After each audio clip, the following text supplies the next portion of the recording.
Previously on Descent into Avernus, venturing further into the cultist hideout in the catacombs below the bathhouse, the party slogged it out with two torturous cultists who were sadistically terrorizing the man chained up in the catacombs below. Slaying the two and stealing one of the flying swords in the room, the other sword transformed back into a gnome, who promptly dimension-doored away from the party. Now, I tell you, if I were the gnome, I would have stuck around, but alas, my partying days are over.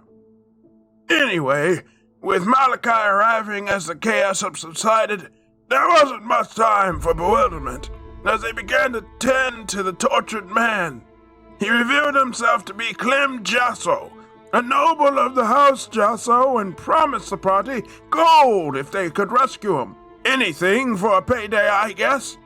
They debated the direction to go next and began to feel the wear of the intense bouts with the dead three. And the group decided it was best to leave, regroup, and reassess the infiltration plans. Now, I imagine that they're going to argue about what a recon mission is and isn't, but that's for the next episode and where we're going to start today. Good morning. Welcome. I am Winston Taylor Lewis III. This is Rem Alternus, and we are the cast of D&D Episodicals 4, Descent into Avernus. I am a clown, a voice actor, a writer, a game designer. I'm many things. Master of very few of them, but I am the master of this game here that we are playing, and it will be a fun one. And I'm here with my wonderful friends. Oh. Yes, and you have just activated my trap card. Okay. Shay, introduce yourself. Hi, I'm Shay. I can't help but make a joke. It's kind of just a default of me. I make the music and do any of the audio. And that's me. Hi. Chris. Hey, what's going on, everybody? It's your boy, Chris. I'm here to play games and have fun with my friends and stuff. So, yeah, much love. Let's get it. Derica. Hey, what's up? It's your girl, Derica. I'm here to play games and hang out with my friends, and I'm real excited about it. So, yeah, let's go. We are all Derica. And Hal. Good morning, everybody. My name is Hal. I also am here to indulge in some fun nerdery with some friends, and yes. Both on screen and in the chat. I know we are probably going to see some regulars that we like to have around. Indeed. Yeah, I like to do a lot of recon. I'm the master of recon, and we'll recon the crap out of these places. It will never be the same after we've been there. Top tier recon. Yeah. Top tiers. And Lawrence, who is our resident ranger roguelike halfling, could not be. It's not with us today, but 20 on a stealth check, and we can't find him. He's that good. Indeed. But we are here to adventure nonetheless, and you can adventure with us. You can impact the game by donating bits and channel points in various amounts, from 100 all the way up to 500 bits. You can unpack the game. Also, if you follow or you subscribe during the stream, you get to gift a player or the GM inspiration or a nat 20, respectively. So follow, subscribe if you enjoy this content, and yeah, make it happen. Thank you, Teslan, for the 100 bits. I really appreciate that. I will be putting it to good use. Yeah, with that, we are going to be jumping straight on into things as you guys are heading out of the catacombs, these dank sewers underneath the bathhouse. And as you're heading back through the way in which you came, you find yourself at the base of the limestone steps that lead up to the bathhouse.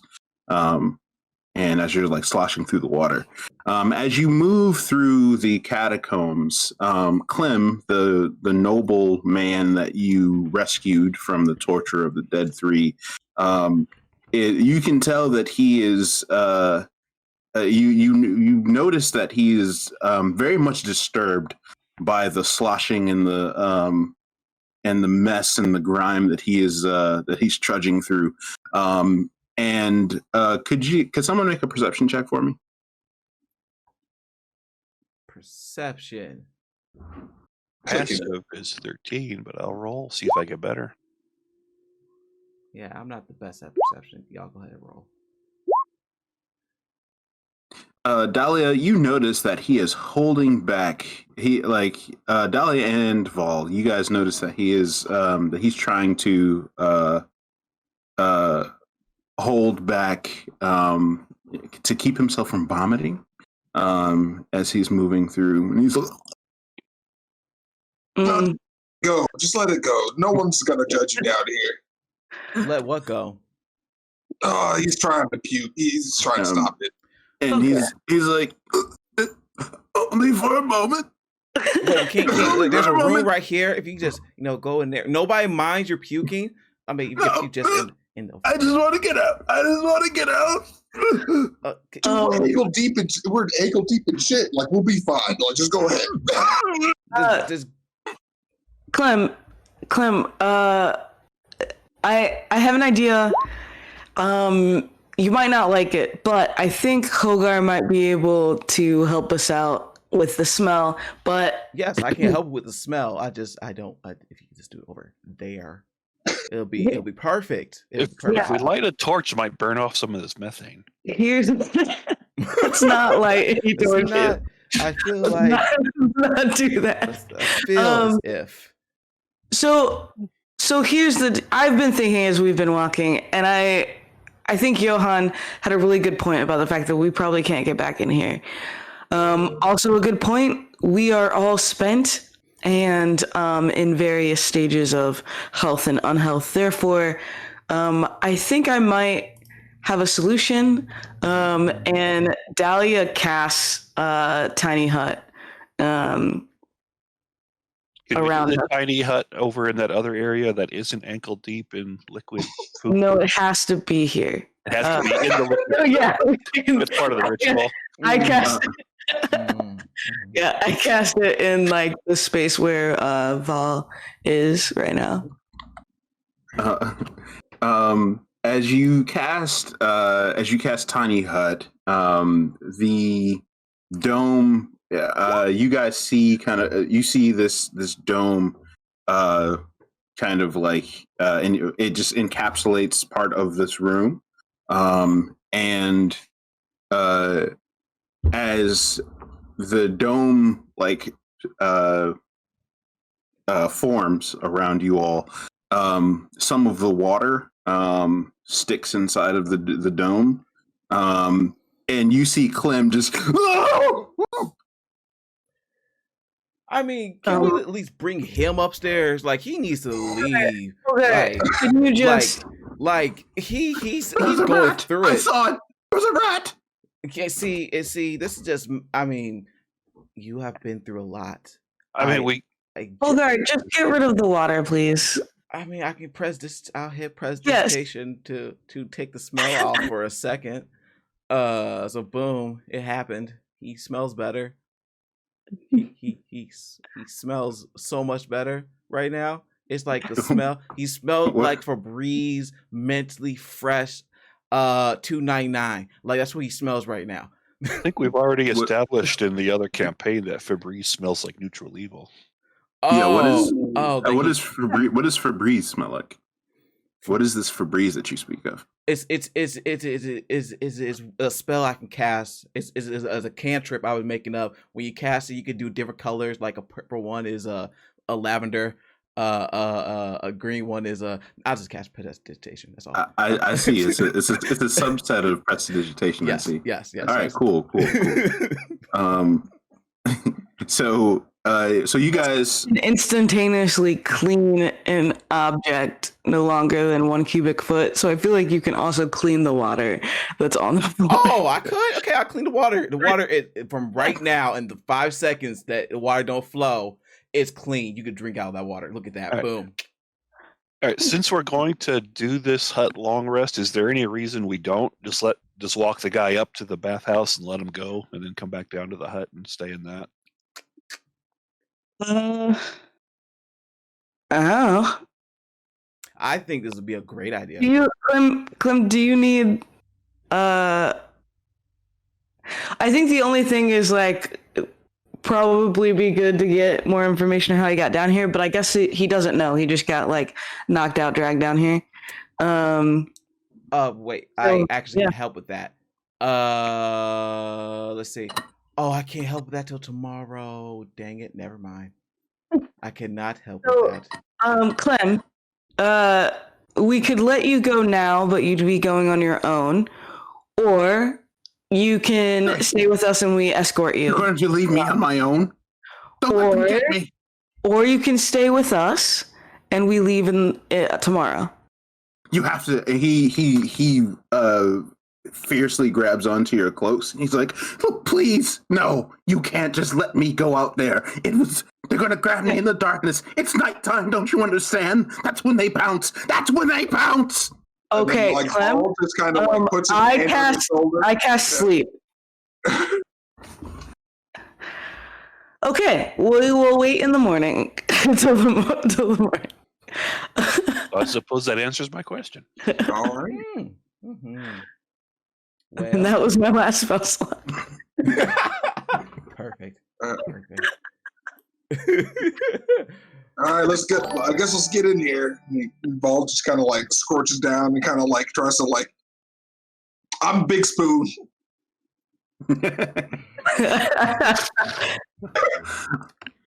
Also, thank you, DM Kanaloa, for the sub. You may grant someone a nat 20.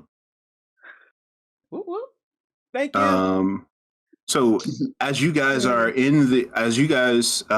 take a break in the tiny hut, you receive all the benefits of a long rest.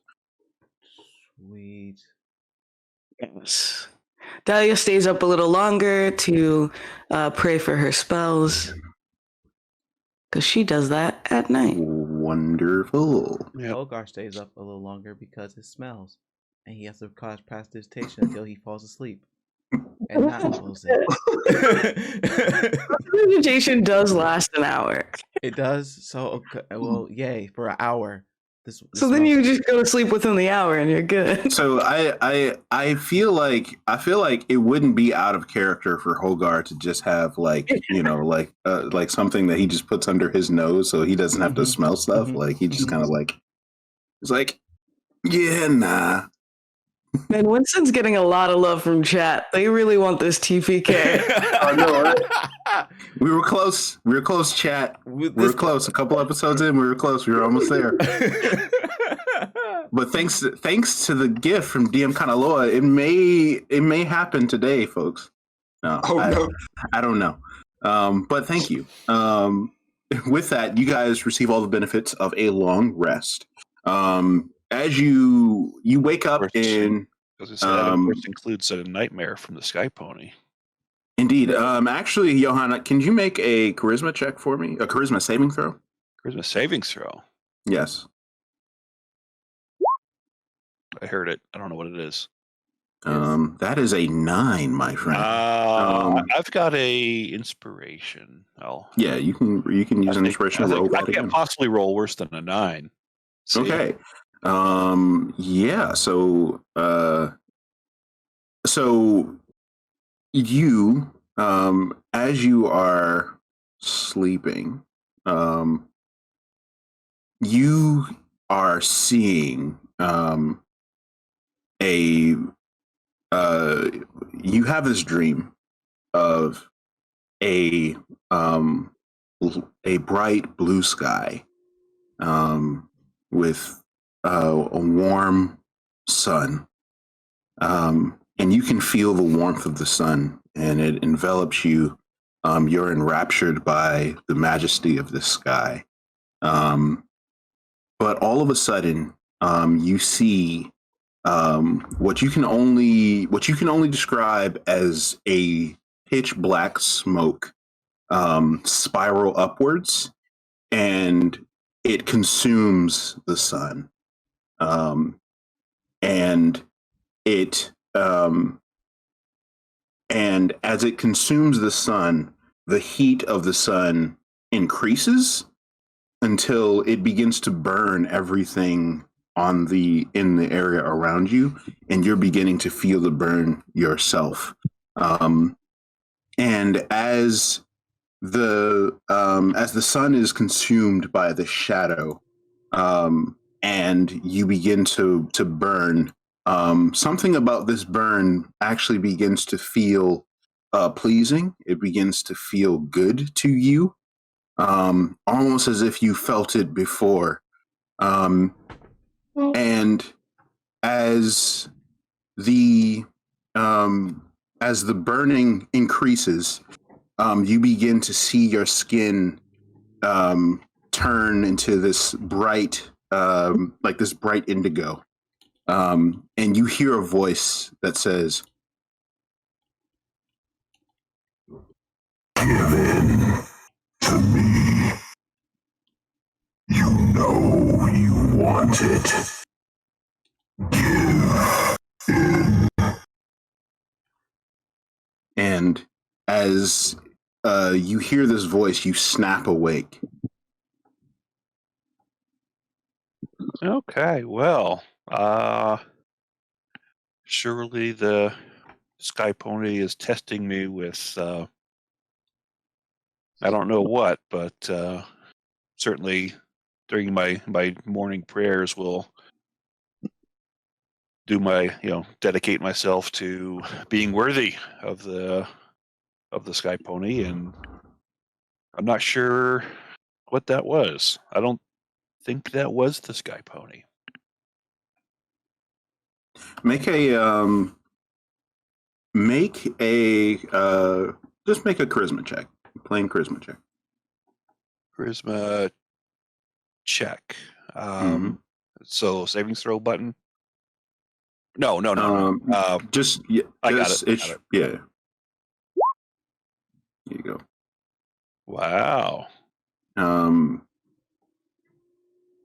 You pray your Uthgard heart out, and something feels off this morning as you awake. Well, clearly yesterday I wasn't valorous enough. We got to recon harder today.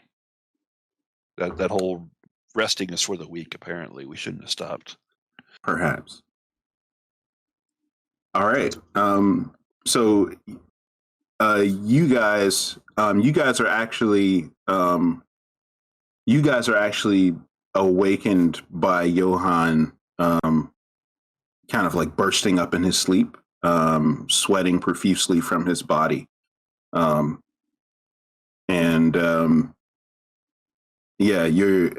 just kind of like a sharp gasp that awakes you. I would say that. Would you say that Johann has a pretty like deep, resonating voice? He's a big guy, so probably deeper than some. Yeah. Yeah. So so Johann's voice, the gasp is loud enough to snap you guys to attention. But you guys wake up feeling well rested after the long rest. It's still dark and murky in this catacomb, but yeah, you can tell that time has passed, but you can't tell if it's morning or night or what's going on here. But you wake up well rested. Like Ball wakes up and in my head canon, he and Johann were kind of cuddling in the corner. It's kind of, and when Johann kind of burst awake, it's kind of like, "Oh, yo, dude, like, chillax, calm down. You all right?" That's just it was a good night rest. You have a good night rest? I had a good night rest. I did until you nearly elbowed me in my chin, man. Come on. All right, let's go. You need a towel or something? You look pretty sweaty. That's just how people sleep. Okay. All right. And so Ball kind of like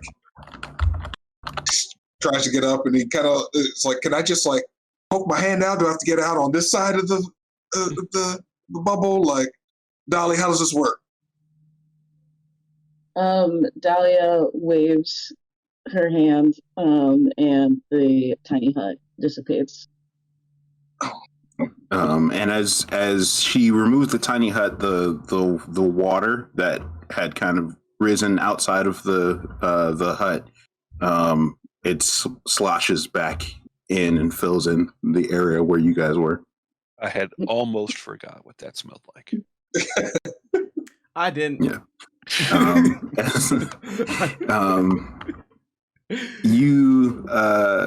You see Clem kind of.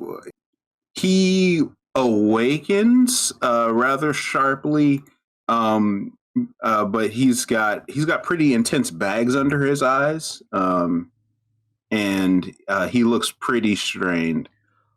He looks like what Johan normally looks like.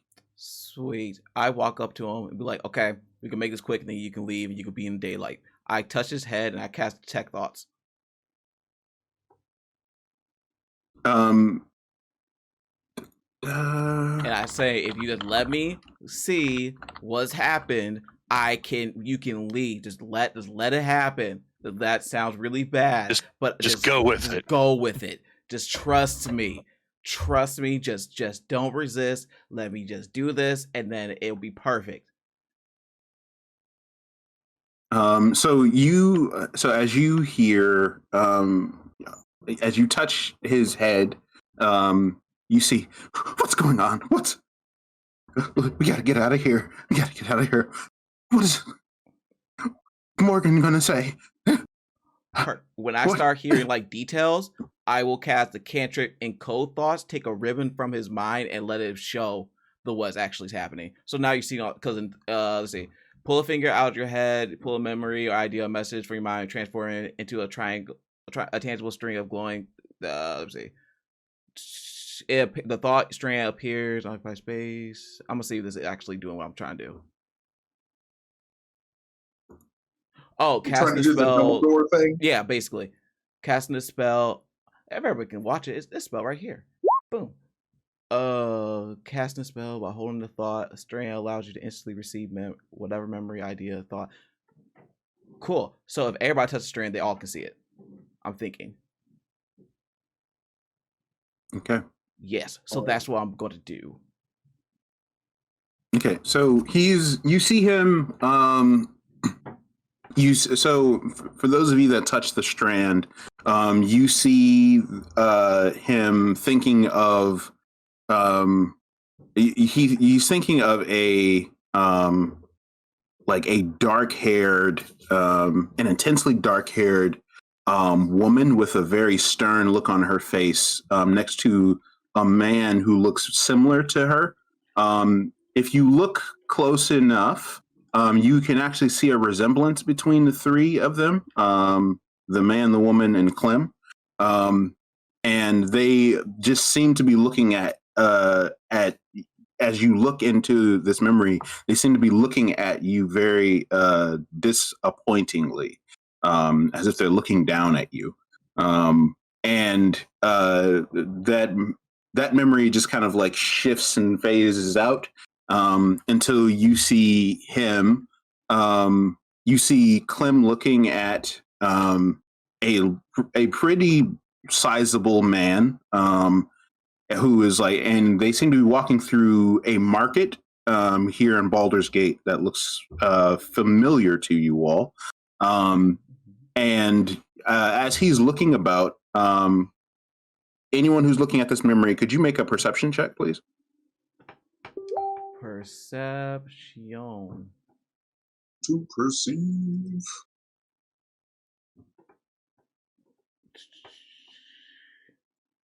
Were those faces the man and the woman that we have their heads in the bag? They were not. They were They not. were not. Okay. Mm-hmm.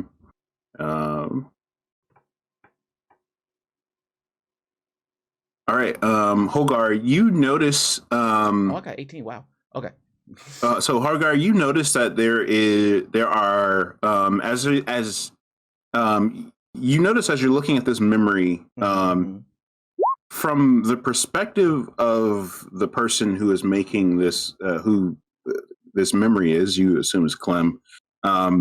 As he is looking about, he doesn't notice, but you recognize two members of the dead three in the market point at him. Dalia, you notice this as well. As these two individuals, they point in his direction, as he's just kind of like ogling at different things throughout the market and things like that. You also overhear, as he's talking, he was like, "We've got to be able to pay them off somehow. It'll be fine." It's like, and don't worry, we'll be all right.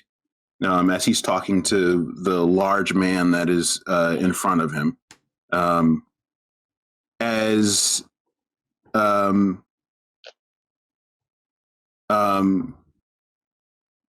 this memory continues, it kind of jumps and in a different to him watching the large bodyguard fighting the two individuals that pointed at him, and the large man has an edge initially, but they get the better of him, and they kill him and leave his body in an alley. And as you see him watching, his vision seems to be obscured by something, maybe like a board or something like that. But eventually, the two, as they look around after they kill the bodyguard, you see them like pull something from in front of Clem, and as they pull him out, they grab him by the throat and lift him up and say, "We're going to have fun with you." And then they knock him out, and that's the last thing that he remembers. He got Vadered. Big guy should bobbed when he should have weaved. All Clem, right. Go you ahead. needed to What was that, Dalia? who are you needing to pay off? Pay off? What do you mean? We're rich. We're the Goodman house. Sorry, was it Clem and his comrades talking about needing to pay off someone? Or was Yeah, it it was Clem that you heard talking about that. Yes. Cool. Clem, for the record, we just saw your memory, so I will ask again, like, what was going on with needing to pay people off? His eyes widen as you say this, and he's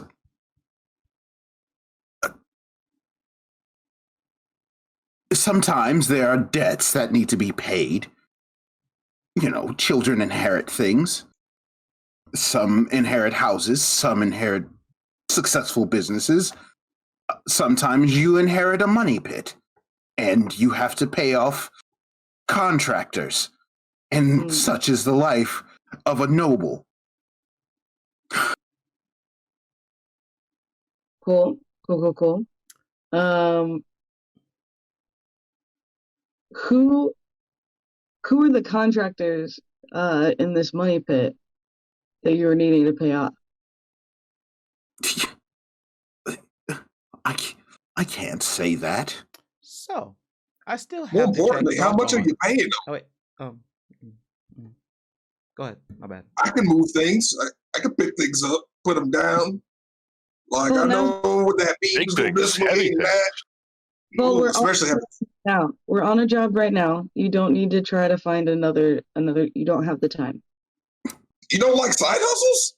No, you don't have time for side hustles. Did you not realize we almost died twice? And also, you took a lot of drugs like 10 hours ago. I mean, what? It's Tuesday, right? Yeah, it's Tuesday, Bob. It's Tuesday. All right, let's go. Nah, I mean, but yeah, I can see. I get you. I get you. So that you are aware, Hogar, he rolled an 11 on his wisdom saving throw. Sweet. I'm digging deeper. Who are the people? You probe deeper into his mind, and you see him sitting in front of a very bulky man, and very nice, a very nice tunic, with a knife sticking in his in a desk in front of him, and the man is just sitting there with his hands, with his fingers together, just like this, and he's talking to Clem, and he says, "Now, Clem, we had an agreement, all right? We pay us the money, we take care of any of the loose ends. The Goodman house stays on top. You don't want to disappoint your old man now, do you? I disappointed my old man once, and to this day I've never done it again. Now, in my family we have a thing called honor, and if honor means anything to you, you will pay what you owe. Now, if you don't pay what you owe, you and your family might have accidents." And Clem is just kind of is kind of in a shaky voice. He's just, "Look, you don't have to do anything to Morgan, okay? Just leave her alone. She'll be fine. My brother and sister, they have money. They can figure it out. But Morgan, just leave her out of it, all right? You can liquidate the business." And the large man is just like, "Liquidate the business? I can liquidate more bathwater than I can liquidate your business. Come on. There's nothing in this company. You're flat broke. That's why you came to me. Now, if the Venthamper name means anything to you, then you're gonna pay what you owe, and we can avoid this little problem. Now, I don't care what you have to do. If you gotta do dirt, you do dirt. I've done dirt myself. After all, that's why I own a bathhouse. But at the end of the day, you've got bills that you have to pay. Regardless of the legality of the matter. We made an agreement, correct? You're a man, I'm a man. We made a manly agreement. And at the end of the day, if it's not resolved, then there's going to have to be a, shall I say, manly response if it's not taken care of. Got it?" And you see him kind of like reach over and tap on Clem, on the side of Clem's face, and Clem is just like, "Yeah, I got it."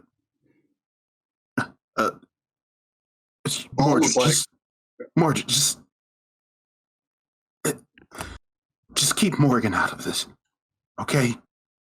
Do what you want to me. And you see Morgan just kind of reply, "Yeah, we'll see." And he rises from his seat and walks out of the room, and two large men follow him. Could you make a perception check? I will. Okay, wisdom. Come on, wisdom. Come on, wisdom. Do it. No, you didn't do it. You did the opposite of what I wanted you to do. Yeah.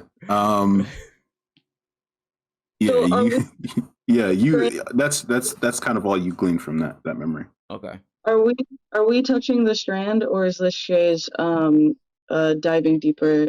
Because he can cast detect thoughts on the encoded strand. That's what I was doing the first. That's what I was doing in the first place. Was doing so Okay. everybody can see. So technically, I didn't. Yeah, I think if y'all still touching it, y'all still seeing it. Cause I didn't really look at the strand.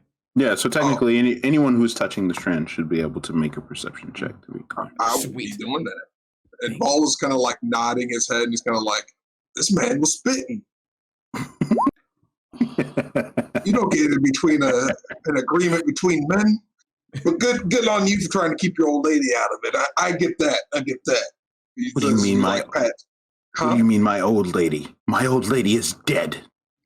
Your sister, your sister, Morgan, your sister. Morgan is my daughter, you fool. Oh, your daughter. Even better. That makes sense. Even more noble. I get. Mhm. And he slaps him on the back. It's like, yeah, and then perception check, right? Yeah. And do better than us, please. Val, you immediately recognize one of the large dudes as Mikey, the one of the security guards in the bathhouse. Mm. Well, you don't have to worry about Mikey anymore. That's who that was. It was like in my mind, like I know that face. That's the face. Mm-hmm. Yeah, the Mikey was one of the ones that followed the Mordred out of the room. All right, so there's Mikey, and who's the other guy? Do you know who the other guy is? I don't know the other guy. I only know Mordred, but he keeps muscle around. That's his game. Mordred is all about muscle. He has one less. Yes. Clem, quick question. I asked you when we first met if you happened to be Mortlock, and you said you didn't know a Mortlock. What? But in your memory, Mordred mentioned the Van Thamper family, of which Mortlock is a member of. Vol like leans in all extra close as she's saying this, kind of like. And also, I'm gonna dig deeper if he's trying to be quiet, and he grasps on Dalia's cloak. He says, "Do you have children?" You're not gonna have hands if you keep grabbing her cloak like that. You can do what you want, whatever you want to me, but I will die before my daughter does. No, and that is the end of the statement. That is if divulging information to complete strangers about someone who holds your family's life in jeopardy, then I would gladly lie again if it needs be, even before your precious saloon. You know what? I'm gonna let that last comment slide. Because I get what you're saying. You didn't know us. But at this point in time, we should have proved ourselves at least cordial to you. Therefore, holding back information at this time is really not the wise thing to do for yourself or for young Morgan. Look, my lady, I appreciate you saving my life, but I still don't know you from Mordred or Mortlock or anyone else for that matter. Her name doesn't begin with an M. You know what? I feel your pain, good sir. You've been through a lot, and we wouldn't want to trouble you more and more. And after that, like I said, dig more. And so you got to make another wisdom saving throw, or I'm gonna dig deeper and figure out this name. The name of who? His association with Mordlock. That is a 13. Yes, that still fails. All right. Wisdom save 16, just to let you know. It's for sure. And so he so as you probe deeper, you find a memory of this time Mordred, the guy that was previously in his office. You see him standing behind an even larger man with a very nice suit on. And he's got multiple rings on multiple fingers. And he's sitting in that same office. but the office is a little bit less kept, and you see him sitting in front of Clem, and he says, "Now, Clem, nobles have obligations, right? I'm a noble, you're a noble. You know how these things are. I remember that time in primary school when you had to stick through with the cadets program because your father made you. We stick to our promises here in Baldur's Gate, right? Well, in light of your father's death, my condolences, by the way, he had certain promises to myself, to my mother, that have gone unfulfilled. A certain monetary promise, of course, and as his son and as the sole heir to his business, and I know that you've got bad blood between yourself and your brother and sister, that's all water under the bridge to me. But you are in control of your father's estate, and your father's estate is, well, it's swamped and in debt. So, as the owner of that debt, I've come here to collect. And Clem's just like, what do you, I have no idea about this. You can't just come into my office and do this to me. He's like, no, stop right there, Clem. See, by Baldur Gate law, I can, and that's why I'm here.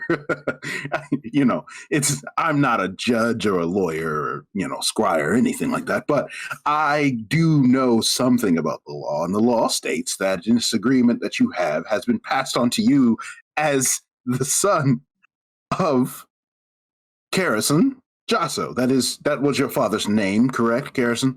And,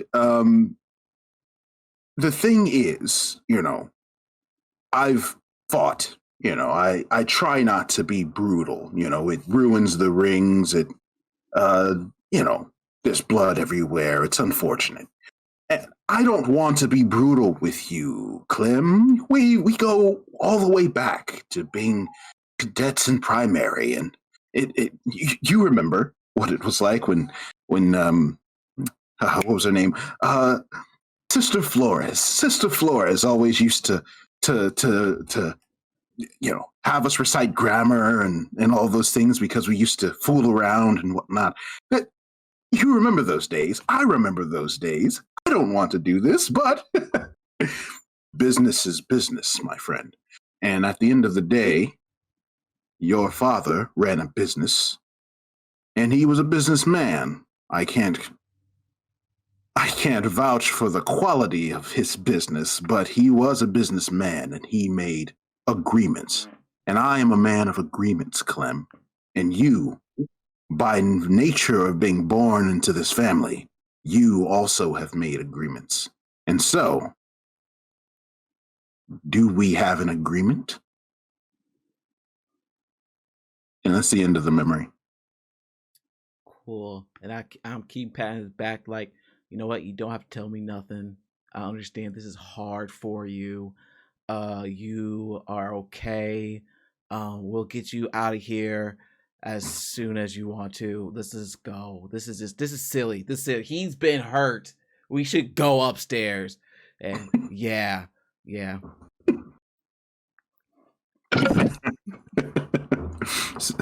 So as you do this, you see that Clem is just kind of like he's kind of like sunken. He just has this sunken expression on his face. And he says, "Just take me to the street." Yeah. And I think the best way to do that is actually not to go through the bathhouse, especially if you have been kidnapped off said streets. Maybe walking through all of the reporters in front is not the best way to announce that you are in fact alive. Reporters? What reporters are you talking about?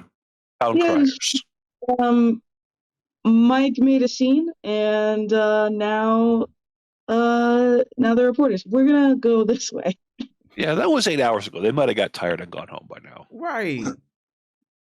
Yeah, tired.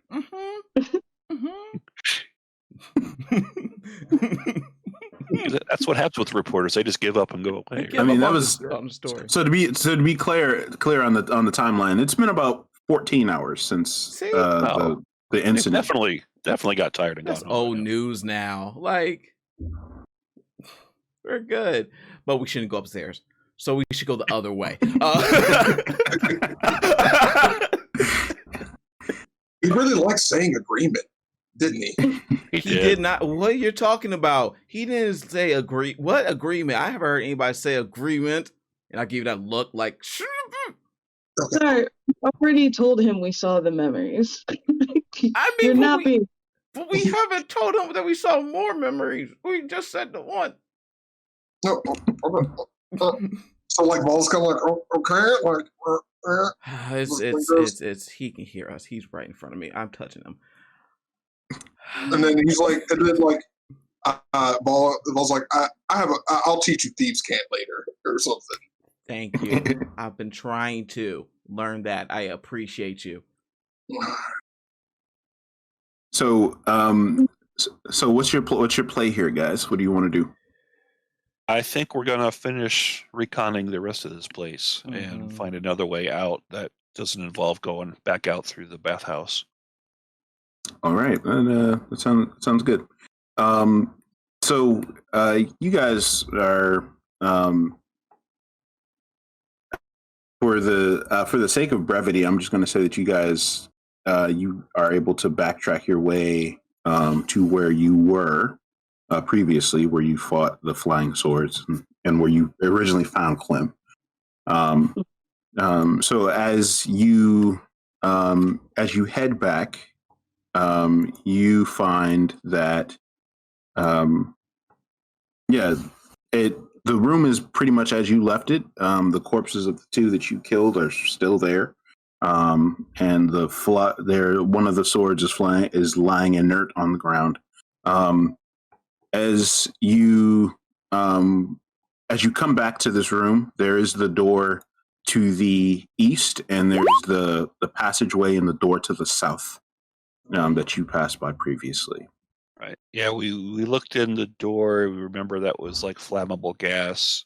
Then down this way, there was at one point we could hear voices, and if you went the other way, it was going up a little bit to a closed door that we didn't explore. And there was yet a third way, which was going even lower down. So that's probably the last place we want to try. Either way works for me. Yeah, come on, lead the way. Yes, I will follow you.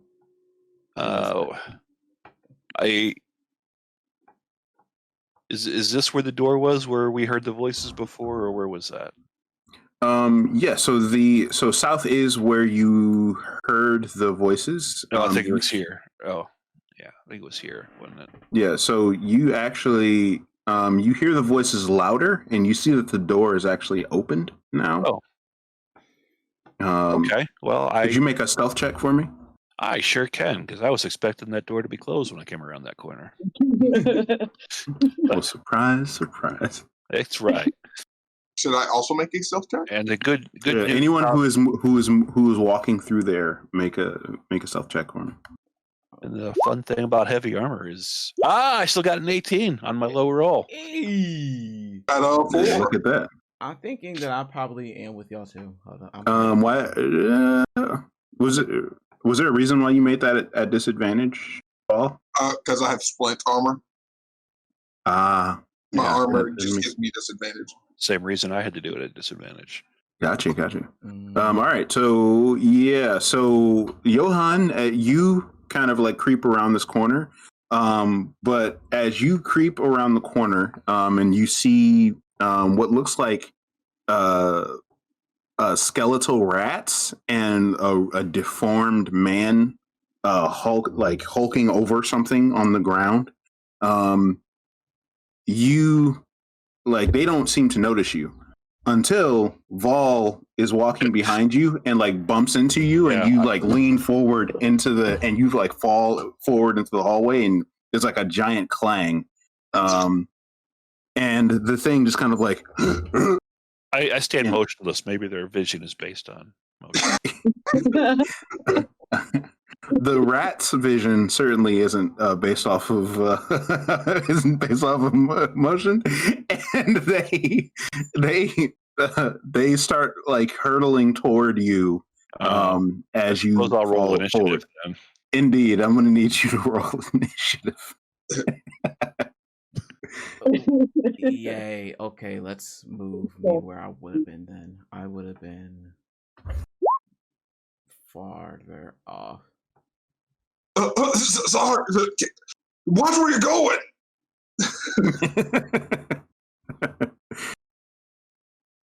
Okay.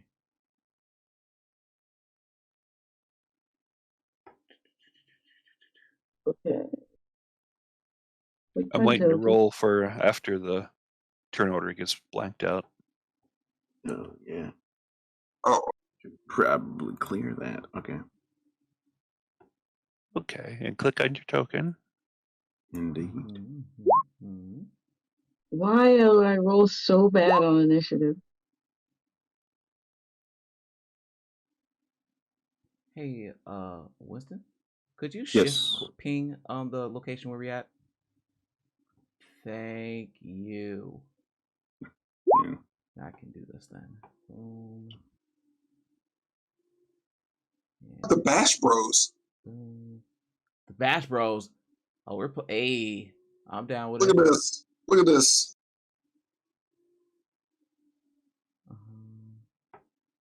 Then, yes. I'm not gonna lie. I kind of wanna watch the Mighty Ducks now. Oh man, I loved Mighty Ducks when I was a kid. I know, It me was too. Legit, my favorite movie. All right, here goes my good old roll of the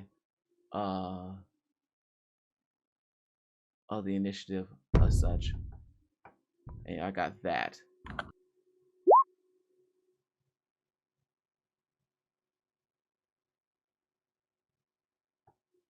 Sweet. Okay. Not bad. Good.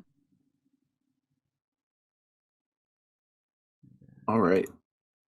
So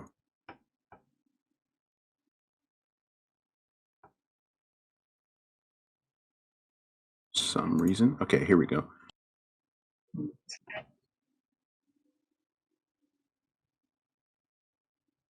The real question is, who's babysitting Clem?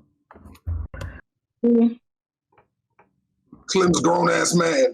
Just Bob, weave. Duh. So I mean, answer he is was- nobody. Well, he should be. Right? Yeah, You I said mean, he should be He was a cadet, so he should be able to fight. that's fair. And he in, slept. in primary school. Listen, stay with him forever. It's like riding a bicycle. Yeah. Right. Yep. That's what I'm thinking. Yeah. I know my time in the Boy Scouts got me ready for Navy SEALs. Like that's Exactly. yeah. We're both went thinking out- the same thing. This you just need to believe in yourself. Boom. Gotta believe in the you that believes in yourself. Say it.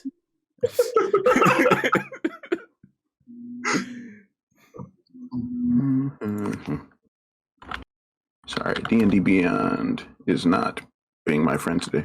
Oh no, not D&D on the digital. No, I'm joking. No, yeah. Anything but that.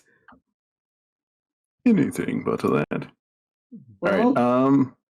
it seems like the skeletal rat and the weird man were both on death's door, and they breathe their last breath, and we get to move on to the next room. That's what I'm hearing. Ha ha ha. All right, Vol, it is your move, my friend. Okay. So, like after bumping into Johan and seeing that he's falling over, he's gonna take the initiative and be like, try to take out this guy in front of him. So he's going to step over him, and then so which one? So there's a swarm of skeletal rats that are like scurrying toward the doorway here, and there's like some weird like hulking creature that has turned its attention toward you all. Okay. It looks its body is it's very weird. It almost seems like like the body parts are from different bodies. So it's like stitched together and whatnot.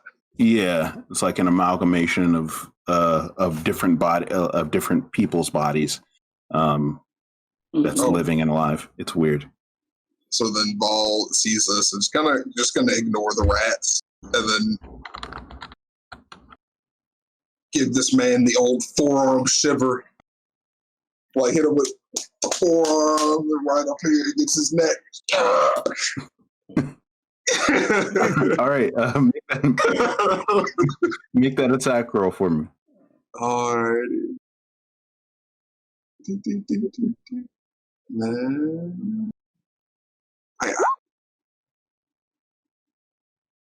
Okay. Yeah. That's a 14. Yes. That does not hit. Ooh. You swing, and it just kind of like looks at the place where your fist hits, and it's just like, Ew. some of like there's some viscous fluid that gets on your face as it roars too. Oh, that's gross, man. And then with his bonus action, he is going to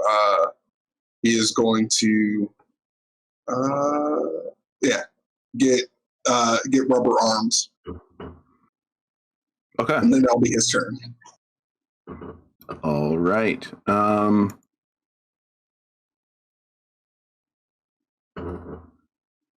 I believe that it is.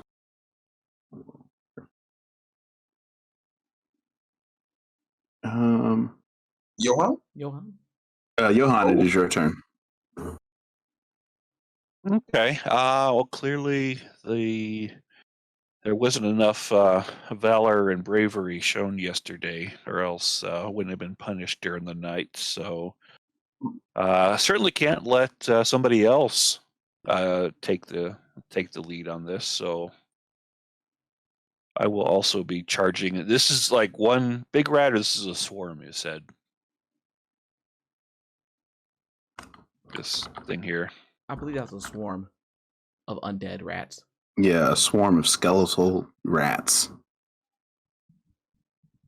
I guess stomping on them and smashing them with my sword and trying to kill as many as possible is the thing to do right now.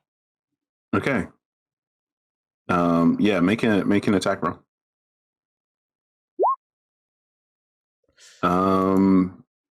Yeah, as you attempt to what is this with your sword? Yep. And Yeah, as you try to like squash them with your sword, they just kind of like separate from one another long enough to be missed by the sword, and then they just kind of like swarm on top of the sword as you attack them.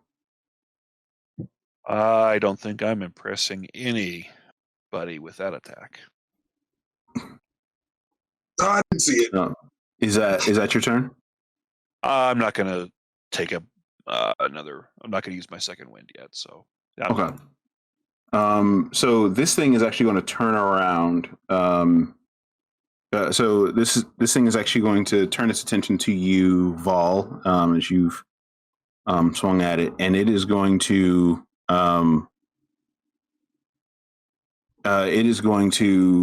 roar, and you notice that its tongue just kind of like stretches out of its mouth as it roars, and it is going to whip toward you. And that's a 25.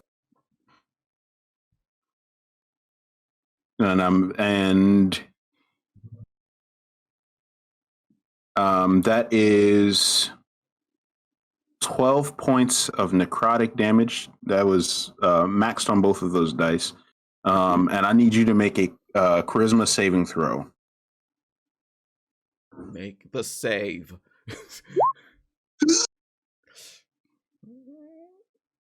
Nice roll. That just fails.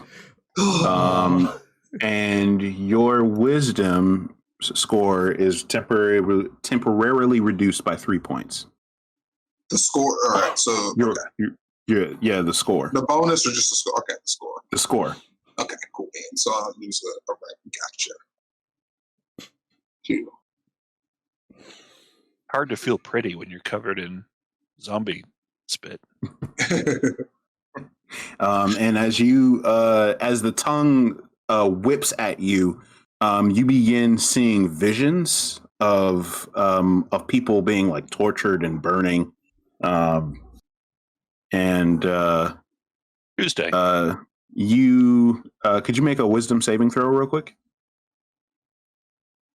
I need to change this. I rolled. I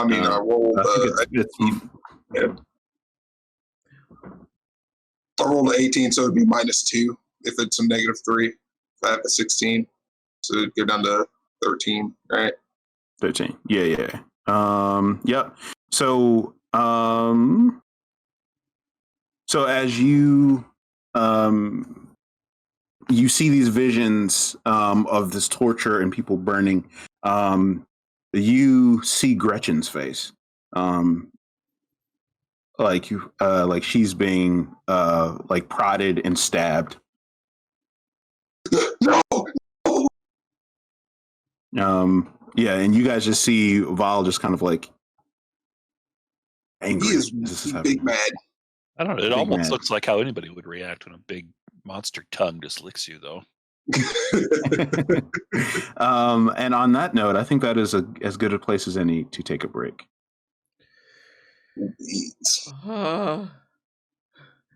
And so when we return, we will finish this bout with this Franken monster, and we will see what occurs as the tongue unleashes its fury. I can't undo what I just said.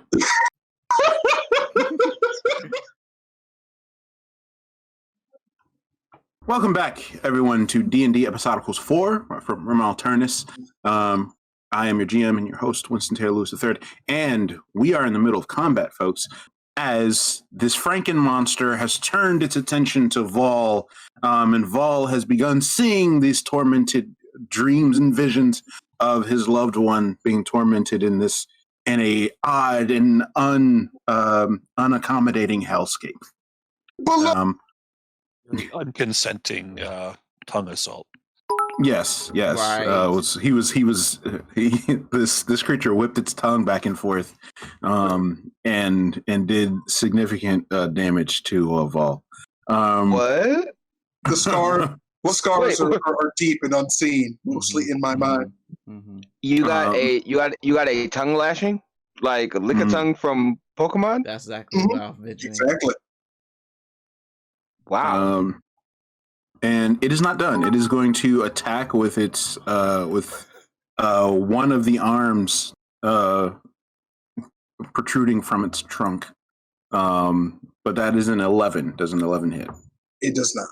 Okay. So it tries to slash at you with its claws and it fails.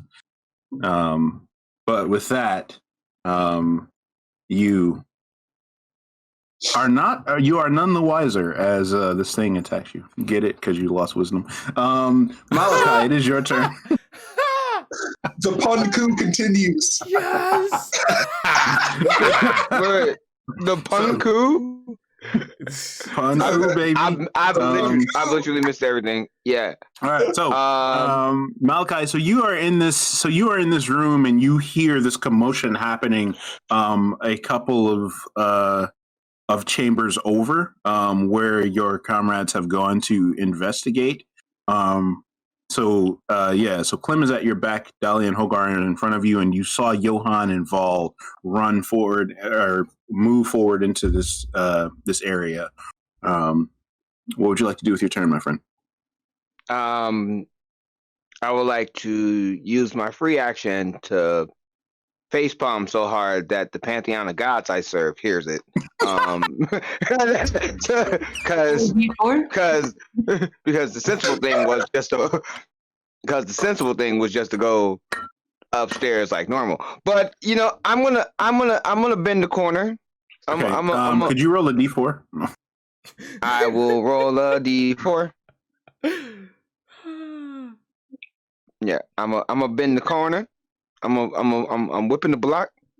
In your 6-4? Right, you know what I'm saying?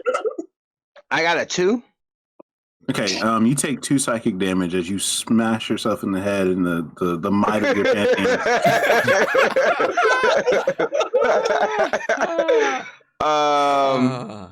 I will do that. Gladly.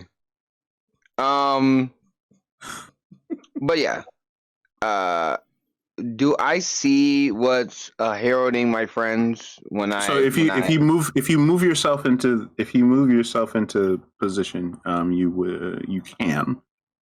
Yeah, we were sneaking around a corner, and then suddenly they were just there. Do you still have on that armor that if I was to shoot something with an arrow, it's still gonna hit you? Yeah. Okay, so This is great. this is gonna be difficult. If my devices would stop being slow, then I would be able to do this faster.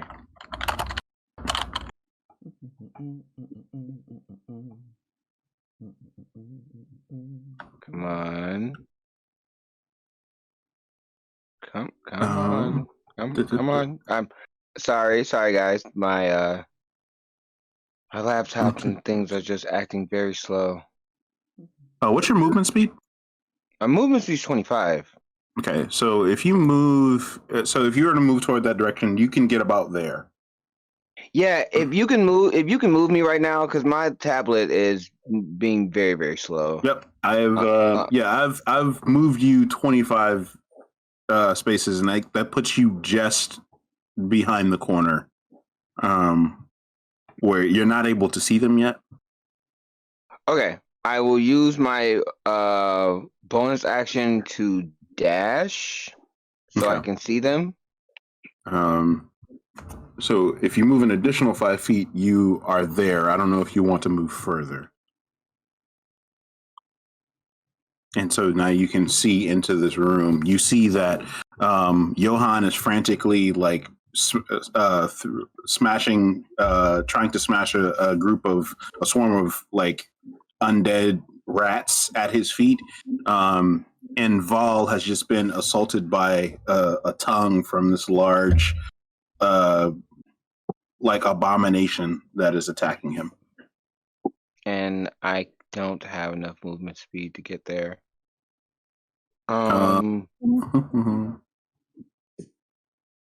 If I can get, I will go here. I think that's 5, 10, 15, 20. Yeah, that's 20. That's 20. Yeah. All right. I will pull out the rapier and I will smack it in the face with said rapier. The rats. Yeah. The enemies that I am closest to. Okay. So give me an attack roll. I got a 19. That hits. Okay. Roll for damage. I got 7 points of damage. Do I get sneak attack because my friend's next to it? You do not. The like it's a swarm of rats, so it's like they're kind of got you. Yeah. It's cool. it'd be hard to like sneak up on them, I got you. or to flank them in any way. All right, I got you. That's bonus action, movement. That's my turn. Okay. As you so you use your rapier to slice up some of the rats, and the bones just kind of like go all over the place. And there are 7 less rats as you slice through this swarm. It is in retaliation. The rats are going to crawl toward you, Malachi. They're going to attempt to. They're going to move to your feet, and they're going to try and like crawl up and bite at you. Oh no, you didn't. It's a 16. 16. I think 16 is my armor class. So that hits, and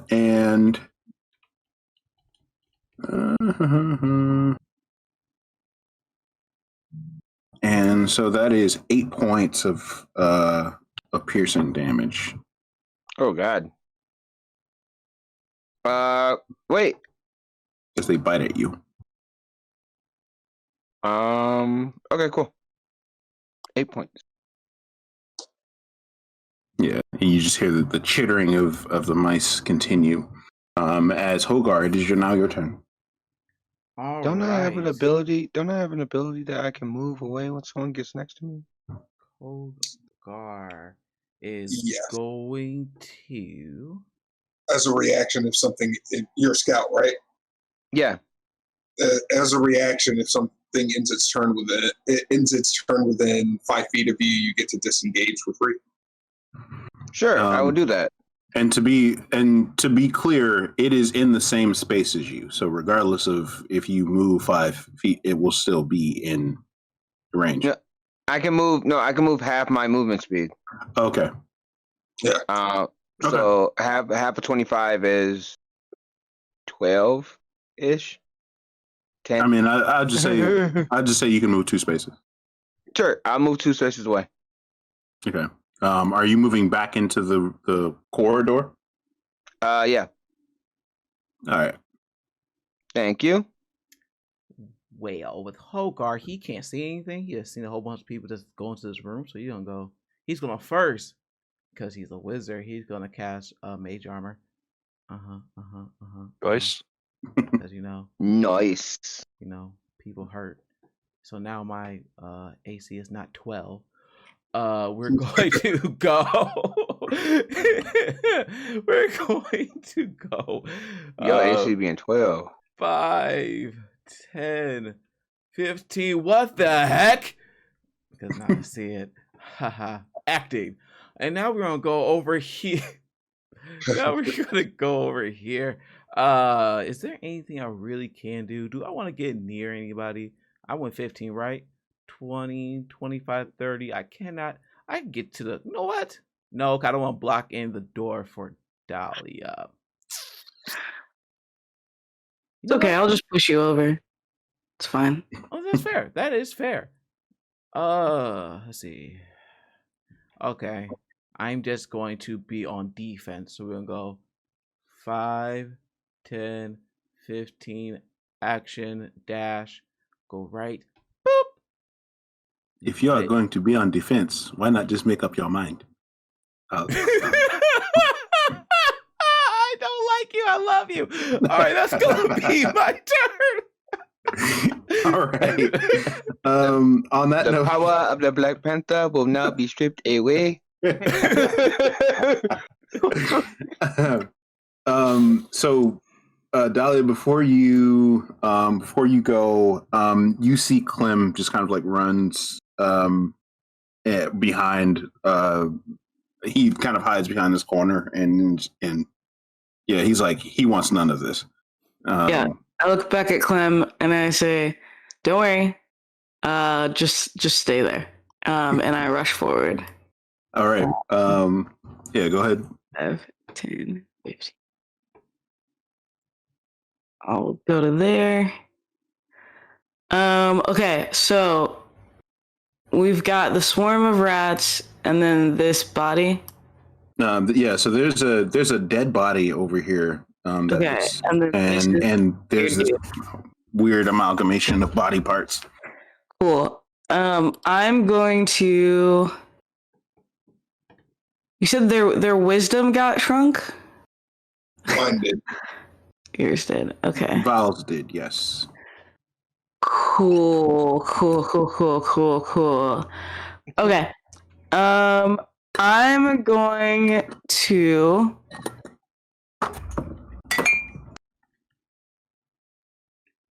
I'm gonna cast Bless. And I'm going to bless. Yeah. I'm just gonna cast it first level. I'm gonna bless Val, Johan, and Malachi. Hashtag bless. So you get to roll a d4 and add it to your attacks and stuff. And then we're blessed in the city. We're blessed in the field. Okay. All right. I'm looking at my bonus actions. Mm-hmm. I'm gonna bonus action Moonblade because it's just such a cool spell. Good. What is Moonblade? Moonblade is. Look at this. Did it show up? No, I just accidentally casted it again. Okay, hold on. That's what I wanted. Look at this. Look at that. Somebody come look at this. Cat, drink it out. When I cast it, do I get to use it, or do I? Because it says you take it. You can take an action on your turn. Okay, then it's a melee spell attack, so you do have to be in range of whatever it is that you're trying to hit.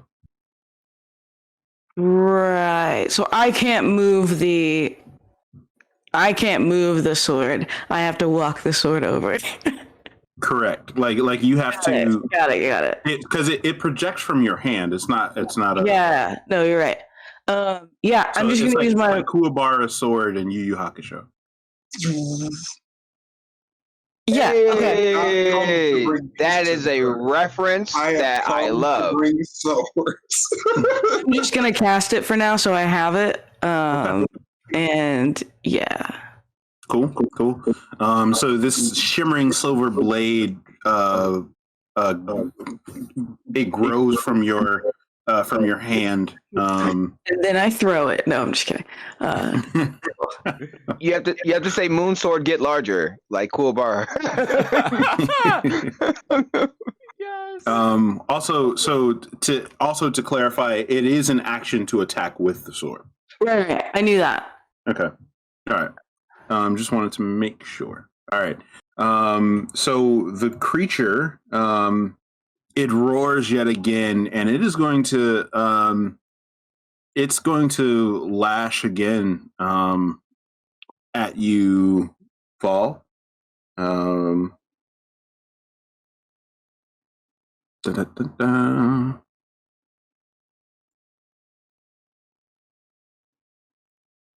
Okay. Ooh.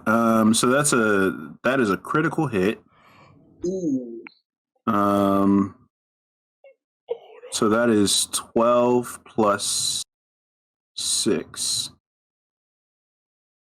So that's 18 points of damage. And I need you to make a charisma saving throw. Please make the save.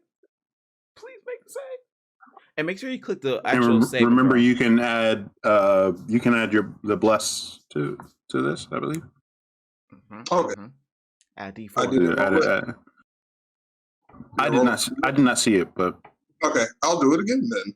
All right. You can if it showed up in D&D Beyond, you can go ahead and read it off. But I just didn't see it in Roll20. No, I did not see it. All right, so you said charisma saving throw.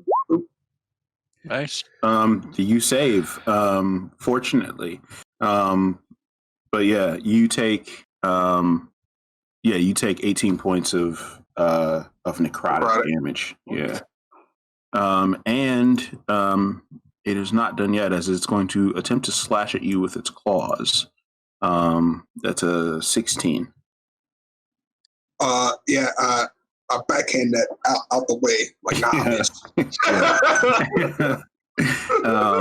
Yeah, that's going to be its turn, as it is going to roar at you yet again. And there's even more of the fluid, just kind of like it falls on you, Val. Think that's why your breath stink. That's why. That's why you made out of 15 different people. And then he's gonna like duck low and then like hit him in what I hope is his liver. I don't know what's actually there, with like a body hook, as he has like the tongue wrapped around him. Yeah, go for it.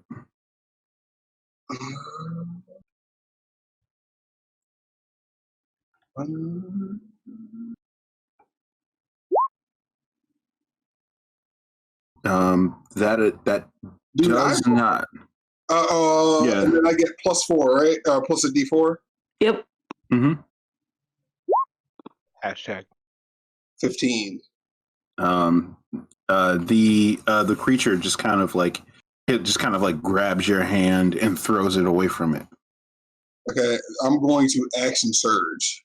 Go for it. And do that again. Are we fighting like a flesh golem? What is it that's attacking you? Yeah, essentially. Yeah. Yeah, it could be. Could be. Yeah, add a D4 to that. I get. Hey guys, I get a +10 to Yeah. my unarmed. I'm literally rolling like 2. Wow. 3. Oh Yeah. man! Wow! So 16. Yeah, that is not enough. As it 16 is not enough? It deflects that attack. Oh, attack man. Buddy.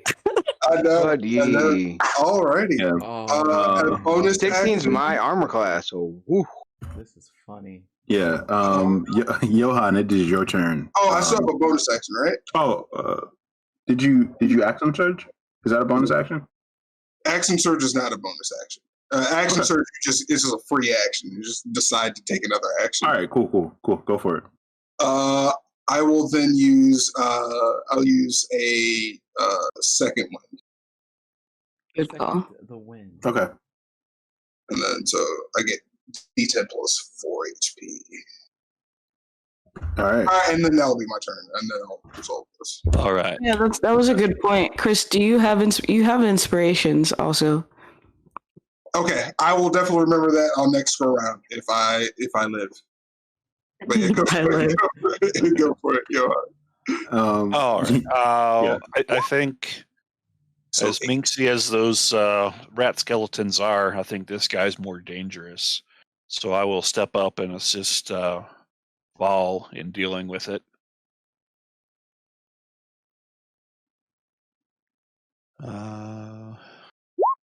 That is my longsword attack. That is no bueno, but I can roll. I have the bless. Mm-hmm.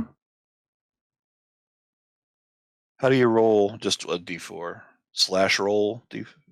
Slash roll. There's also a die roller on the menu to the left too. An 18 does hit.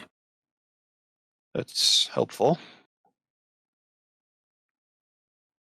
Hashtag blessed. Yep. God's plan.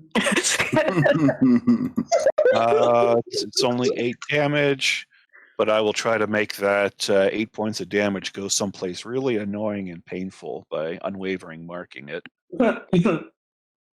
Let's go.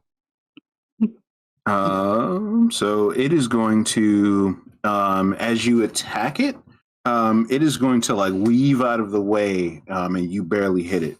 So you do half damage to it. Well, doesn't matter how many points I do, as long as I hit, I can mark it. So Yeah, it's really, really painful and annoying. just letting you know. Damage, like right where the scrotum should have been. I mean, there are multiple bodies that make up this thing. Oh, So is, I would. is he a Balchinian? I can. I really That's a reference. Yeah. Oh, the references today. All right. Malachi, it is your turn, I believe. All right. Come on, roll 20. See, I wish my laptop was not blue screening. I didn't have to do this on my tablet. I seeing that everyone is attacking this guy, right? That guy? The creature. Yeah, that guy.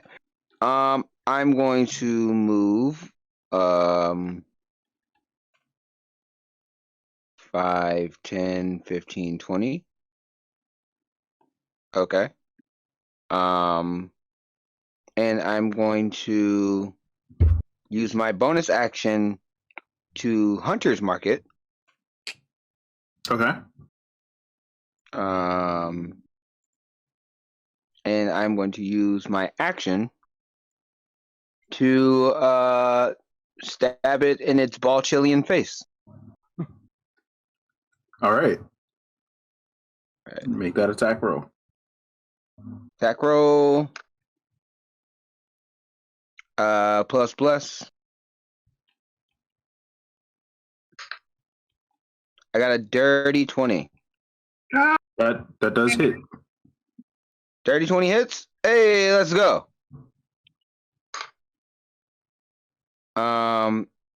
So that is, hold on. So that's 13 points of damage. Okay. And that's action. That's action, movement. No, that's action, bonus action. I still have the rest of my movement. Can I, if I'm next to him, can I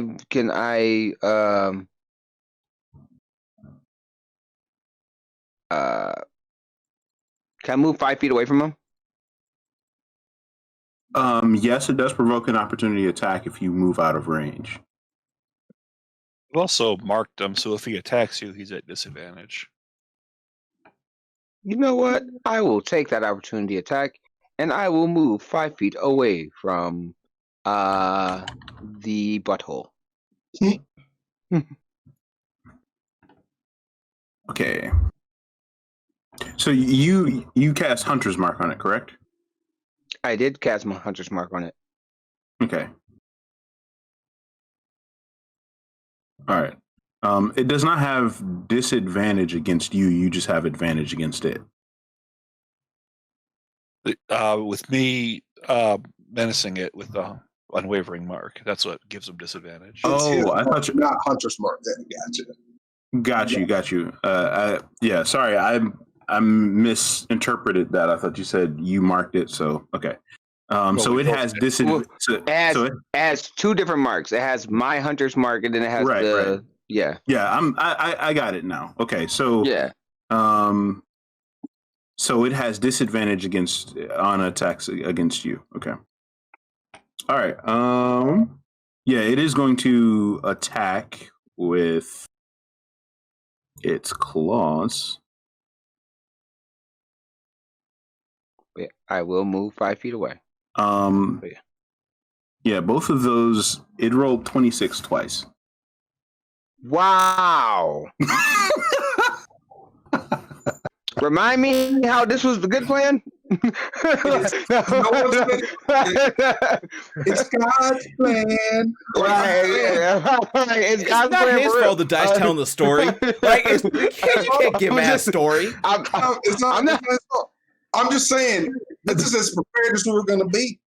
Look, that is. And as unprepared as they were going to be. That's 9 points of slashing damage, and I need you to make a Constitution saving throw. All I'm saying is bad things. There's a lot of bad things that they wish. Bad things. Life is suffering. You just have to learn how to survive. I got a 10. All right. So Wait. Bless. Blessings on blessings on bless. And I think you might. Do you have inspiration? I do actually. Hold on. Hold on a second.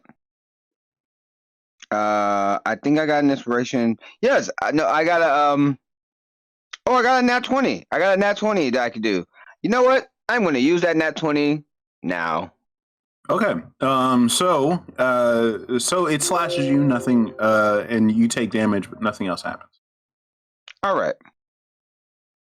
So you can now move. Oh, Right. A wee. Yeah, I took my 5 steps back. My 5 feet back. Okay. Blessings All right. on blessings on blessings. So the rats are going to attack you, Johan. They're going to move under your feet. All the easier to stop them then. That's an 18. That's an 18 attack roll. That is not getting through my heavy armor. Yeah, they try and bite at you, but it does nothing. All right, and so Holgar, it is your turn. Sweet. I am going to be like, okay, y'all getting hit. All right, let me. I got an idea. All right, and I'm gonna look at the person who has been doing damage, like the main person, the big boy, the licky tongue. And he's got to make a intelligence saving throw as I cast Mind Sliver. Okay. Hey. If he's smart, I don't know who. I must be dumb. But what if he doesn't even have a brain? This is also true. If I only I mean, the same thing. So it has magic resistance, so does have advantage on that. Okay. But it rolled a 13 anyway, so it failed. Sweet. So it's going to take 2d6 psychic damage. Hopefully he gets psychic damage. If not, then it's okay. The main part is the second part. So we're gonna roll it right quick. All right. So he gets 8 psychic damage, and then he subtracts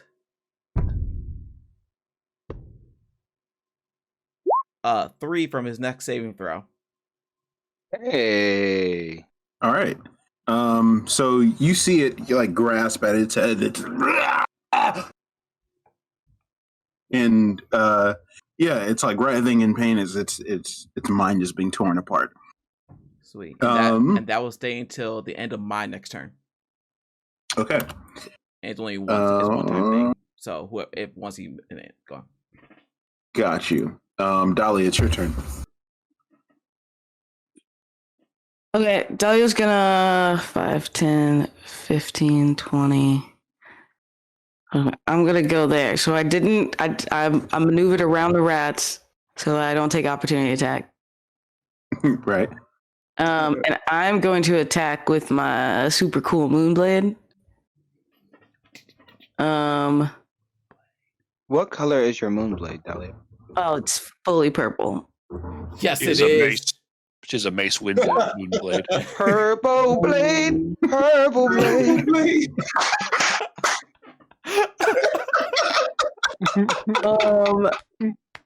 Cool. Wait, I didn't do my. Is it attack roll? Probably. I should probably do that. I just rolled damage. My bad. If it just wants to take the damage, though, I'm assuming I get like a +8 to the roll. Is that how that works?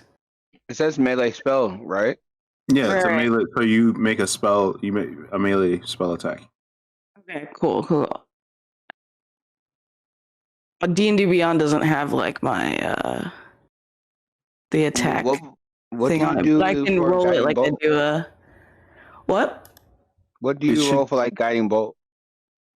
It'll be a spell attack, yeah. Yeah. So you should just have to go to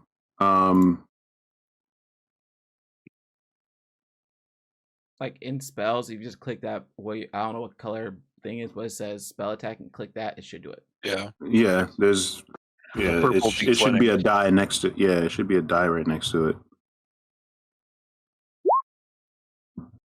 Right. That's not quite what it's doing. Not Moonblade. Where in your spells at the very top it should say spell attack and it should be a There we go. die. That does not hit. Cool. I'm gonna use my inspiration. Maybe it hits now. Maybe. Hey. Hey! Cool. Okay. Now I do the damage. The original damage I rolled was 18. Radiant damage. As you slice into it, the light from your moonblade begins to actually burn through this creature, whatever it is. Yeah, it does. And it seems to do more damage. Yeah, it does. And then I look at Vol and I'm like, Vol, get the rats. Disengage, get the rats. I got this guy. He's kind of like, curls his lip up. He's kind of like hesitant to like, yeah, but he kind of like silently like takes a step back or, or he's looking to pull counter, something like disengage a little bit. Dalia walked up and said, "It's going to be a pride today." That's my turn. So this creature is going to it's going to attack Johan. It's going to attack you. It doesn't want to attack me.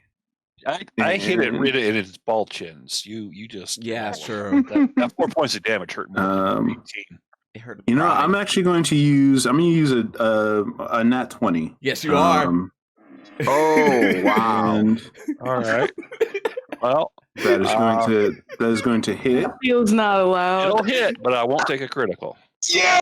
Oh yeah. That shit. When he said, "Yeah," I do that shit. Wait! How do you not take the critical? Adamantine. Adamantine. Yeah, he has adamantium armor. Yeah. Yep. So it's gonna hit, and it does 2 damage. So it's gonna it lashes out with its tongue, and you are going to you take 3 damage. Okay. That was a so well-spent nat 20, I have to say. So for someone who's semi-fluent in D&D items, what is adamantine armor?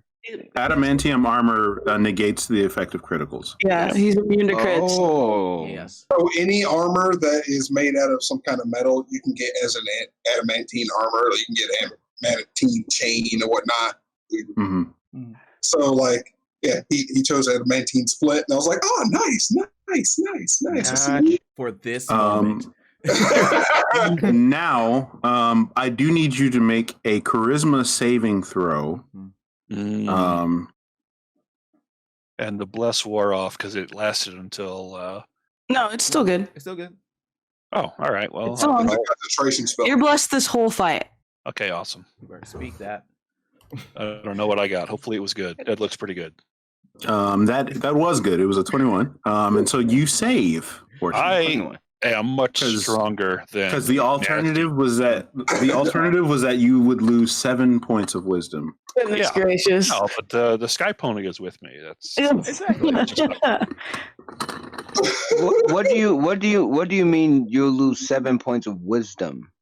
You lose, Yeah. you Down by lose 10. 7 from your wisdom score. Totally. Right? Yeah. So does he want Yes, to try slashing Battle at me? on up to him. too? Yeah. Or- Things happen. It is going to then attack you with its front claws as well. Yeah, bring it. Rude. And that is a 15. Yeah, boom. Blocked that with my shield. All right. And with that, Vol, it is your turn, my friend. So Vol is going to he's got a plan, and hopefully it's God's. And so he is going to kind of like jab out and try to sting him on with a jab. Let's go. Go for it. All right. Bad things. There's a lot of bad things. Wow. Are you? Okay, use your inspiration. Remember? I'm inspired. Yes. Yeah, you are inspired. I'm inspired. God's plan. Sounding less and less There you go. confident. That is a nat 20. There you Oh, go. yeah, 17. It's a 17. It's 720. 7. Sorry, I saw the green and I was like, oh, Yeah. snap. Okay, that does hit though. That does hit. Okay. Sorry, I was excited for you. Yeah, I was very excited too. So I'm going to sting him with that. I need this.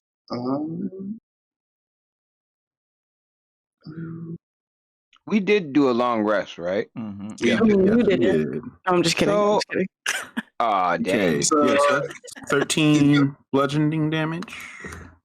And then also, since I got the gloves, I got 2d10, and I get healed for this much.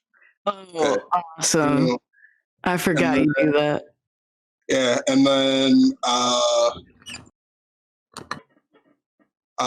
he is adjacent to a buddy of mine, so I get sneak attack, Hey, let's go. d6. All right. Dalia says, I see you also got this. Oh no, I'll still move back, but yeah, I was like, all right, I need to get a jab slide back, or something. I Jab forgot that. to do sneak attack did damage last time, so yeah. I'm glad you Okay, got and that. then with my bonus action, I will still slide back, but I will also grapple it with my movement. With Tavern Brawler, if I hit with an unarmed attack, I can grapple it. So Okay. and then 2. Yeah. we're gonna need to athletics off. Yeah. That is a 20. Roll your d4. Yep. Wait, do you Yeah, I think it also gets a. Does it get -3 on the on save? Not save. Okay, right. It's a check. It's a Yeah, check. right. All right. So you successfully grab this creature. Hashtag blessed. Yeah, hashtag blessed. So the ball it's getting fucked up. It's just kind of like fucking jabs and like kind of like wraps his arm around his face and then kind of like takes a couple steps back, but still kind of has it because he has stretchy arms. So 1, and then 2. So I'm chilling and behind these. Awesome. So good. Okay. So good. I'm a fan. I agree. All right, All right. my turn. Johan, to you.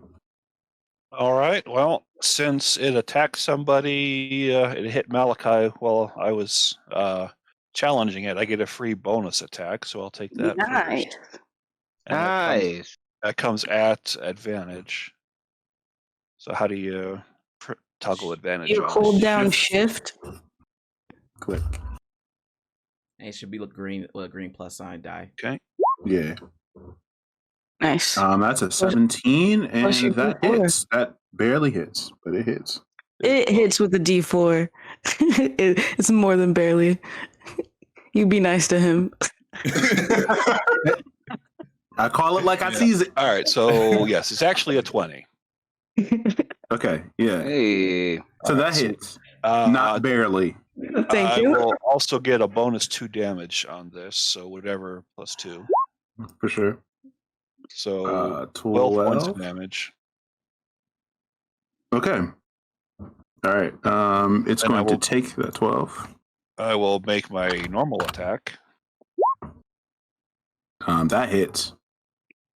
Yeah, it does. This does not have the +2, so this is just whatever. So 9. 9. Yeah, it takes that as well. Okay. Um, Not down yet. nope. It's still trucking. I will action surge and try to hit it a third time then. Oh, actually, and on this last one, I'm going to expend another unwavering mark. I'm starting to wail on him. Hey. So. And even with the +4, that ain't going to hit. Do you have an inspiration? Nope. Dang. So it's a good thing I remember to mark it on that last hit. Okay. Damage. That's 2 damage. All right.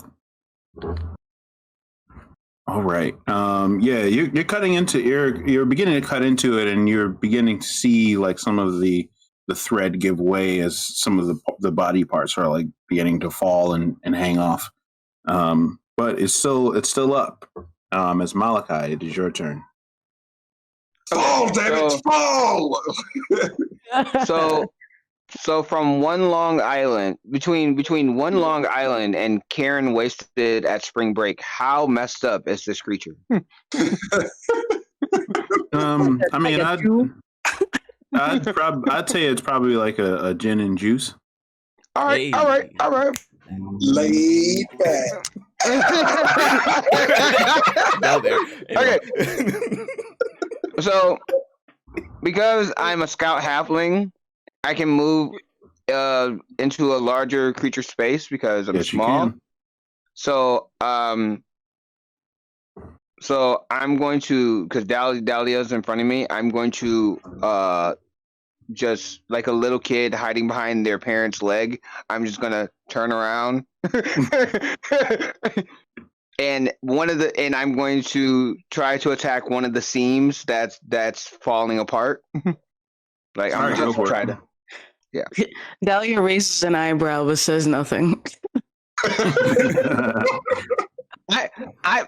I'm sorry. I would normally says ask nothing. Okay.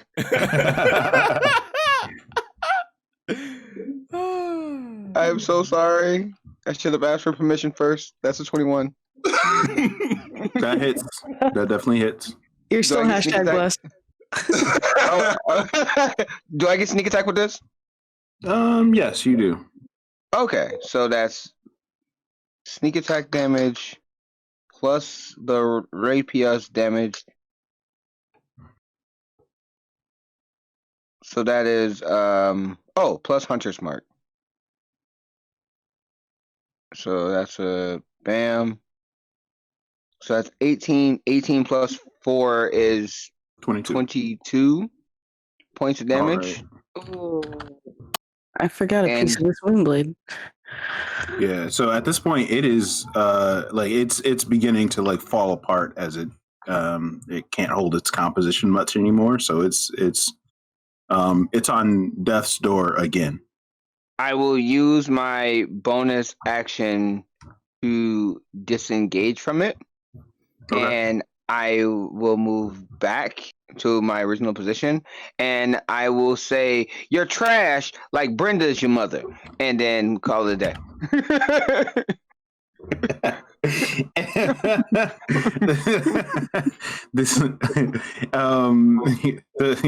It has no response. The skeletal rats are going to try and attack Vol. They miss with a 9. Hogar, it's your turn. Horgar, seeing the situation, seeing he's torn because he's seen the purple moon and he knows what he should do because it makes total sense, but he can't get there. I don't think. Do you got space? Because he sees a wall in front of him, so he can't really see. Oh, a little pillar in front of him. But then again, you know, you can move. I could move over there. What I'm going to do, because I don't feel like Hogar knows this is going to be a truck, and he's learned from yesterday that he needs to conserve spells. So he'll do another cantrip. He's going to do the exact same cantrip to him, And he gets -3 on his intelligence saving throw. All right. The more you know. I mean, he still could save. And knowledge, Yeah. the But battle. it's not like it's totally. Yeah, that's a 12. All right, he takes D2d6. D2D6. 2d6. You Yeah, got 2d6. No, he takes D2, D6. So he I rolls got 2. excited because it looked like a 9, but I forgot there's a D6, so it's actually a 6. But 7 damage. That too. All right, D6. Yeah, They know It's better. a 9 on the 6th it's- die. yeah, it is falling apart. But it's still up. Go for it. And then, he also, for his next time, we go around again, let me see, I got cups in the room. He has to roll. It's going to take, only 1. -1 to next saving throw. And Okay. I'm going to pull a random cup of tea that's been steaming and just start sipping and lay back. What in the world? That's my turn. Yeah. I cannot. You guys you guys see Clem kind of like creep behind you, like around the corner, just kind of like watching to see what's happening. And then he just like ducks back. Yeah. Dalia, it's your turn.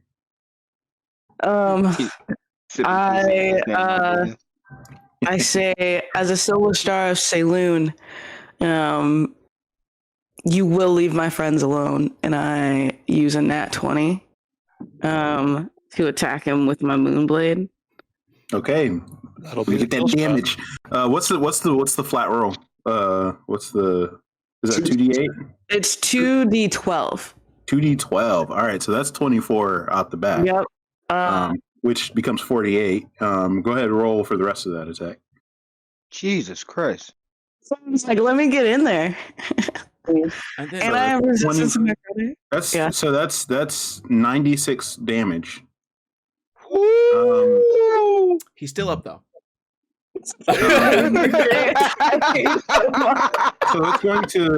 So it's going to dodge to half that damage. And it still dies. Jeez. You guys see Dalia raise this violet blade, and as she raises it, the light increases, and like everyone just kind of like stops what they're doing in this moment to see this violet light and capture them, and their attention just diverts to it, and you see the look on this creature's face as it realizes what's about to happen to it, and there's for a split second you see a beam of light stream down on Dalia. As she swings with all the might of Saloon and slashes right through this creature. And from the slash, you see like a purple light begin to like radiate throughout the body of the creature. As all of at each of its seams, you see this light begin bursting out, and it rips this creature apart, and the body parts just kind of explode around this room, and this purple light, and the creature dies. Man, Dalia, Did I mention that I'm celestial? I'm bright like a diamond. Good. And as the creature explodes, you see the rats just kind of skitter away as well. And It's me. you guys. So like Ball kind of like unwraps his hand around, like, God damn it, like what are you doing? Like, I'm gonna strap his ass up. I did tell you to back up, like, for the record. I did back up. Did. And this is why you wear glasses indoors. This is why. And Radiance put on some shades. you just hear Clem say, "So this is what Tuesday is like for you guys. And we're gonna, and that's where we're gonna wrap up. Yeah. Dalia over here barbecuing people. Like, I'm saying, like, Doing some quick math, and I was like, wait, I do radiant damage. It's doing necrotic. It might have like a weakness to radiance. Also, like this base level, I do 2d12 plus 5 damage with this moon sword. I know I should heal, but if Vol steps back, maybe we can end this. right. You trying to prove a point. Don't be lying. Right. You trying to show. Dalia was proving that when people talk about clerics, Dalia was like, I'm the biggest thug in this building. Hashtag clerics, try clerics are the best. You better put some respect on Saloon. Right. Put some respect on my name, all three of y'all. That funny, I couldn't do it without you. All right. Well, on that note, everyone, thank you so much for joining us and watching this abyssal ghoul be eviscerated by the might of Dalia after being suplexed by the giant Vol into the ground. It was fun. It was enjoyable. Thank you guys for joining. Make sure to join us next week as we continue delving deeper into the catacombs of the Dead 3 here in Baldur's Gate. If you enjoyed this stream, be sure to check out the other streams that are happening throughout the week. All the way from Monday to Sunday, we've got a lot of great streams happening, all from Paranormal Albany, Shadowrun, Coddlesworth's Clockwork Circus. We have D&D Episodicals 3, Stormlord's Wrath happening on Thursdays. There's a lot of cool streams that are happening for anyone and everyone. If fantasy isn't your thing, maybe cyberpunk is. Maybe investigative mysteries is your thing, with paranormal activity happening about you. Perhaps. Who knows? We also have Friday night game nights. So check out the stuff that we've got going on. If you join the Patreon, you could be a part of some of the streams that we have. You can also check out our bonus streams. So join the Patreon for just a couple of bucks. You can support Realm Alternus as we continue to bring you quality content, and as we go into new ventures and try and do new things.